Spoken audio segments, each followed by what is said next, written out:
करत असाल तर 1-1.5 महिन्यापूर्वी गुलाल कोणी उधळला होता? गुलाल कोणी उधळला होता? फटाके कोणी फोडले होते? म्हणजे जर तुम्ही त्यांची SIT लावत असाल तर माझं म्हणणं असेल की SIT चौकशी चिवटपणाने करा. चिवटपणाने त्याची चौकशी करा, मध्ये सोडू नका. कोणाला? म्हणजे त्यांच्याकडे पुरेसा कालावधी आहे. जरांगेंचे फोन रेकॉर्ड तपासा, आधी तपासले असतील. आता त्यांना पहिले भाषा कळली पाहिजे, कारण मराठी भाषेतला प्रस्ताव कळण्यासाठी सुद्धा जर का त्यांना नीट समजवण्याची आवश्यकता असेल तर मला असं वाटतं असं दुर्दैव देशाचं असू शकत नाही.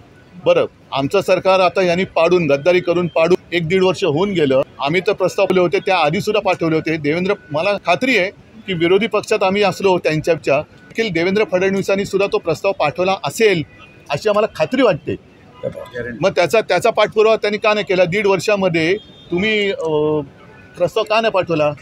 म्हणजे नको तिकडे चौकशा करण्यापेक्षा हे प्रस्ताव पाठवा ना.